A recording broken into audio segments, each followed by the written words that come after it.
Quick question, do you know how many speed ramps are actually possible? And the answer is simple. There's unlimited amount of speed ramps that you can create with different styles, different flows, different graphs. Today's lesson, I'll be showing you the main speed ramps that I use and are used every day, and even showing you the varieties, details, and different types of flows you can create with these types of speed ramps. I'm going to be showing you up to 4 keyframe speed ramps in After Effects. First, let me show you the videos, and then we can go right into the graphs and show you every type of speed ramp that I have here. This is also one of the lessons that I teach weekly in my editing experience, where I've taught over 600 people video editing. So if you're interested in learning more, there's a 30-day free trial, link is in the description. So let's start with our first speed ramp. These are all being used with time remapping, and let's go into the graph editor here. This is a pretty standard graph, a very basic graph, and a graph that you'll see probably every day of your life editing in After Effects. There's lots of variations of this graph, you can see here, but a common one I like to use is a slight tilt with not too much stop power in the middle. So I would just adjust this a little bit like this. And there's a few tricks. So this applies for all the graphs that we're going to be seeing, but mostly for this graph, if you want it stronger and faster, you bring this all the way in. Same with the endpoint. Now you have a super aggressive graph.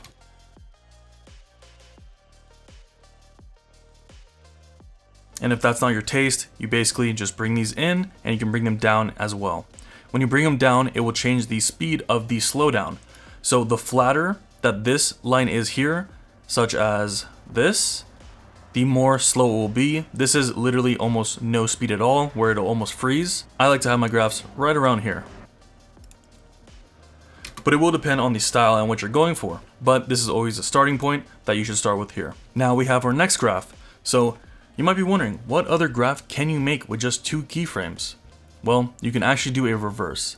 Do I use this way? No, but it's possible. You have less control in this type of reverse. I'll play it for you here.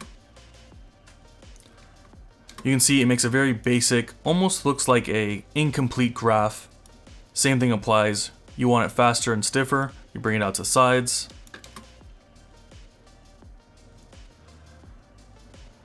And there you go.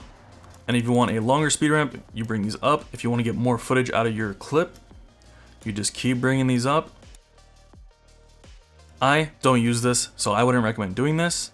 It's also going to take you just as long as it's going to take to do this method here. Saying that, we're now going to move up to the 3-point speed ramps. And to start off, we're going to start with a reverse. So here is the reverse setup. See how I have an extra point up here? It gives you more control than the 2-point graph for reverse. You also have some adjustments, such as if you don't want to go too fast, and if you don't want to exit too fast, you can bring these up. Almost in every case scenario, I don't use a flat graph like this. I don't like when it fully stops, so I always tilt this up a little bit. And this is as simple as it gets for a 3-point graph with a reverse. The points in the beginning and the end are also brought all the way in. You can do that by holding shift and then dragging all the way in. Now let's move on to the next 3-point graph. Now we have a double speed ramp here with only 3 keyframes. So if you open this graph, it's pretty much exactly as you would expect. It increases, it slows down in a checkpoint marker here, and then it exits out at the end. This is the full graph here. As always, I like to add some tilt. In my graph. Sometimes I'll even use essential effects if I'm working with multiple graphs, so I can do multiple keyframes at a time. And this is a graph that I would do right here. I would also make these at 0.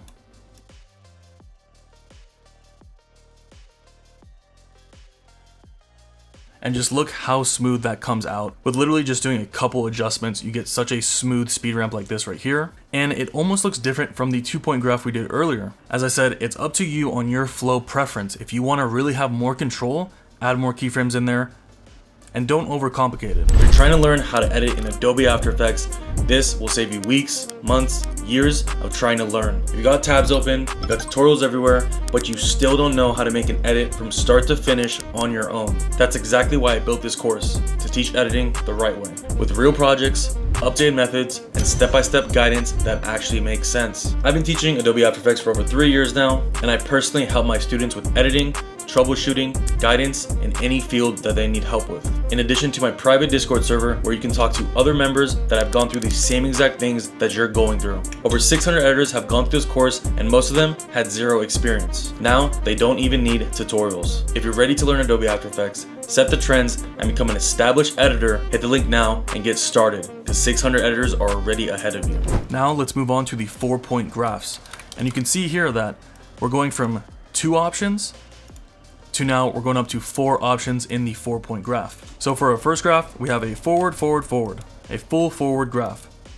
So this graph, obviously I'm gonna make tweaks to it, but this is with a flat standard graph that you see here. And as I said earlier, I always like to do exactly the same flow throughout my projects. So I have my remapping tool in Essential Effects, and I'm gonna adjust my Y coordinate to just a very subtle 1. This can get sensitive depending on what effect you're doing, but 1 or 2 usually works for me. Now I have a perfectly matched double graph here. And of course, at the center point, this is likely where you would have a beat change or some type of flow that you want to emphasize. You would do that right around here. So now let's see our graph with some curved edges. I also need to make sure that my endpoints are set back at 0.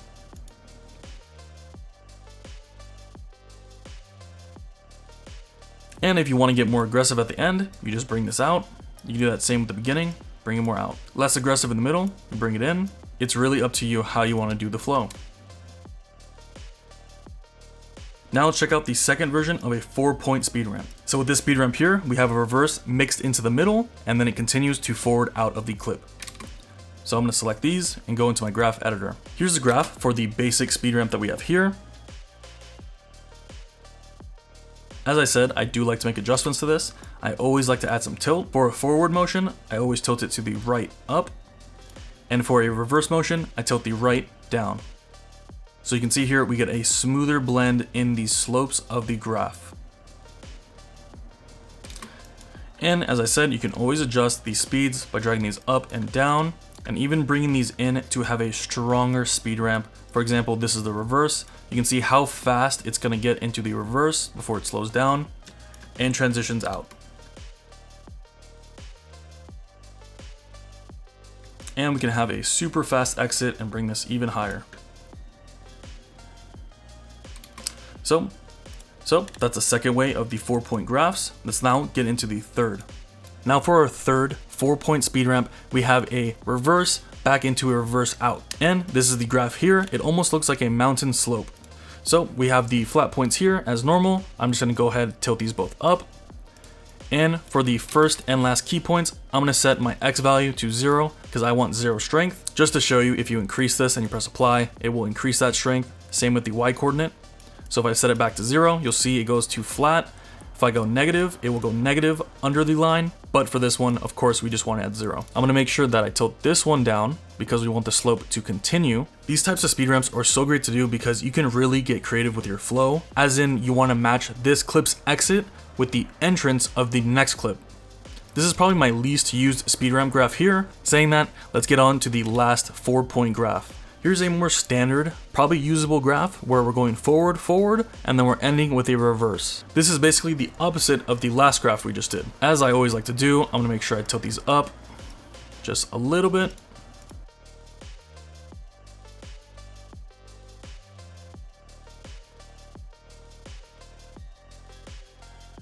Super smooth motions with a nice exit at the end. You can even make this even crazier by bringing the out points even stronger. So now we have a more aggressive speed ramp. And if you made it this far into the video, I have some special extras I'm gonna show you right now. Real quick, if you ever wondered what tools I'm actually using in my edits, it's these right here. Essential Effects is my custom extension for Adobe After Effects, built for speed ramps, shake effects, graph editors, animations, and so much more. And for my sound design, I have Essential SFX, which is for DaVinci Resolve, Adobe After Effects, and Premiere Pro, with over 1,000 included sound effects, live waveform previews so you can hear it, and an organized category of all these sounds. You can even upload your own sound effects, songs, whatever you want into the extension itself. I built these plugins to speed up my own workflows, and now over 2,000 editors are using these plugins to do faster, cleaner, and more accurate edits. If you want to stop wasting time and build better edits, these tools are available right now on Djordanmedia.com or check the links below. So this is one of my recent projects, and I'm going to do a quick little breakdown of the pan and cropping, also known as the scale, rotations, and position movements or motion graphics. This was a recent project I worked on for a client.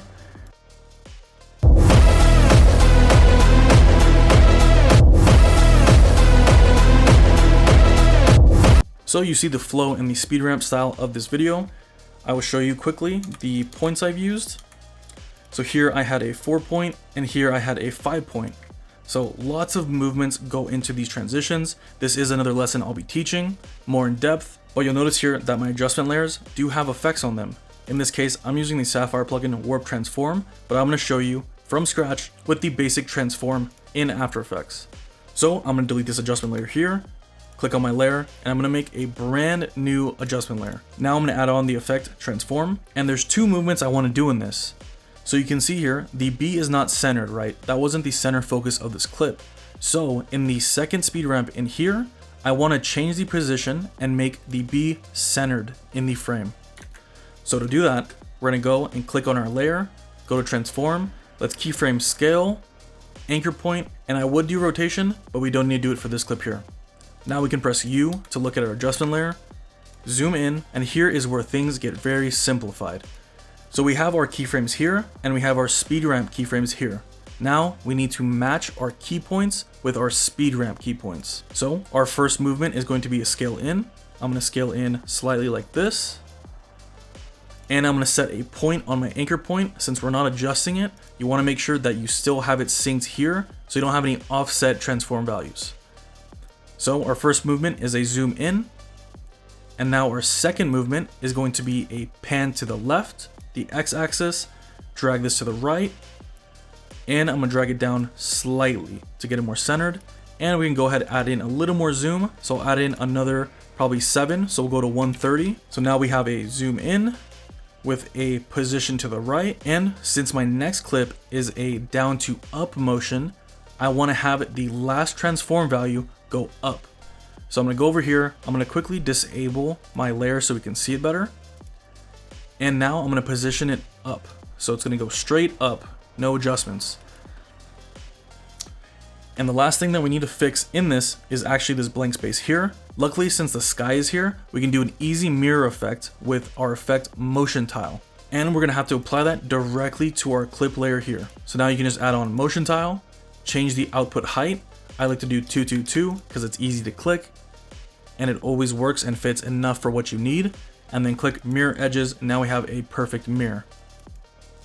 So now you can see that it exits out, but has a nice mirror effect. I'm going to enable my clip I disabled. And this is where the final trick comes into play. This is the most important part. Let me play it for you without this trick first. Looks like trash, right? So this is the most important part. We need to sync these keyframes to match our speed ramp graph. Let me make sure I put my keyframe here. And to do that, we can't just select all of these and match them directly, but we can match the graph style. So you can see the graph style here. I pretty much already know how it's going to work. So this is the graph on the speed ramp. And this is how I'm going to do it on the keyframes. I'm going to be using Essential Effects. I use this every single time I do motion graphics or any type of animating on keyframes. So first, let me just select everything and just set a basic value of 30. It doesn't really matter. It's just so you can see the graph properly. So now we have our graphs here. Now we need our first set of keyframes and our last set of keyframes. I'm holding shift and selecting these. We need these to be as tight as possible. So we want this one in and we want this one out. So I'm going to set my keyframe strength on Essential Effects to 0. Press apply. Now you can see it's fully strengthened to the edges. And then you need to select your middle two keyframes, which are these right here. And we have a speed ramp motion right in the dead center. You see this key point right here, this marker? This is where we need the most amount of motion to happen, directly in the center. So to do that, you select both these key points, both the keyframes on both the effects, anchor point and scale. And then we're gonna put keyframe strength to around 70 because I want around a 70 strength. We can watch it and adjust as needed. So let's see what we have so far.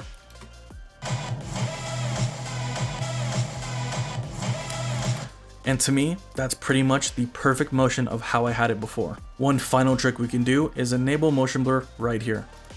When you enable motion blur with any transform values, it will enable the motion blur.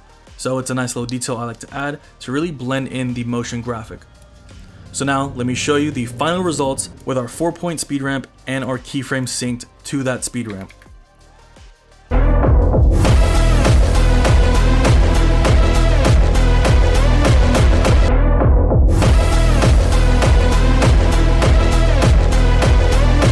I hope you learned a lot in this lesson, so get ready to edit and learn so much more.